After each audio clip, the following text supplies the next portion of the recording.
主席，首先係歡迎咁多位公眾人士出席我哋嘅會議啦。我原則上係支持呢啲活化計劃嘅，不過有幾個意見。第一呢，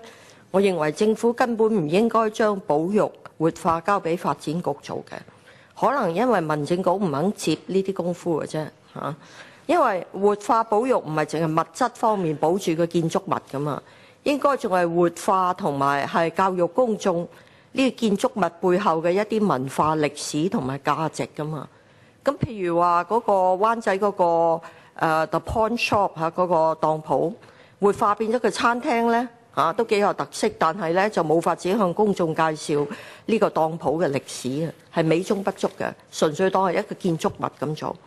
咁所以咧，我好高興聽到今日啲保育人士咧，佢背後都有啲非物質嘅工作進行嘅。有幾個意見。第一咧就係呢個虎豹別墅啊，愛嚟做介紹中西音樂都好嘅，但係希望咧亦都要介紹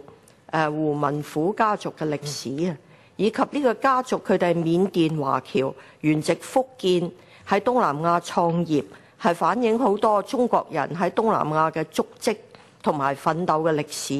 呢啲希望都介紹埋。即係你中西文化都係反映香港，中西音樂係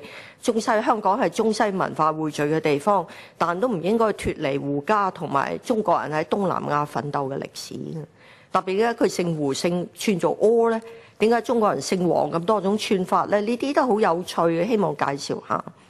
嗰個新聞嘅展覽館係即係你俾我哋睇咗好多香港啊已經即係冇咗嘅報紙啦，咁希望冚唪唥都介紹佢哋。真報啊，咩紅綠啊，我哋細個都睇過㗎啦，咩真蘭報啊嗰啲好有趣嘅，甚至即係呢個報業嘅起源啊，晚清啊，應該有一個好著名叫做新報，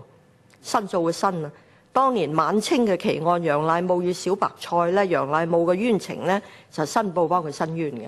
咁即係呢啲現代報紙嘅起源，希望你都介紹，唔係淨係保一個建築物。我會向政府提出咧，第一啲保育工作應該交翻俾民政局嘅。等於嗰個宋古井咧，就唔應該淨係保國井，應該咧政府搞埋文化講座、學術講座，講係香港係點樣係海上絲綢之路必經之地啊，種種先至恰當嘅。我意見係咁樣，唔知有邊位想回應？係唔知邊位啊？黃專員係多謝議員。咁其實咧發展局做咗呢咁多年啦，其實喺背後咧，我哋有個活化歷史建築委員會嘅。個委員會背景嘅成員背景咧，除咗係工程測量之外咧，其實仲有啲係財經啦、管理啦、社企同埋歷史研究嘅。咁其實佢哋俾咗好多意見我哋去每一個項目去揀選申請人嘅。咁亦都係團隊申請人背後亦都有啲係做文化事業嘅朋友，所以我哋相信呢個繼續落去呢個項目其實希望都會成功嘅。好。咁但係冇喺你個建築物度反映出嚟啊嘛。當然嗰個大押咧、和昌大嘅當鋪咧就係市建局做啦。但係譬如你話保育個宋古井咁啦，你淨係保育個井，唔向市民解釋嘅歷史文化都冇用嘅，係嘛？咁當然我明白發展局接係因為當年嘅局長比較進取啦，民政局好多嘢都唔接啦，我明白嘅，希望將來會改。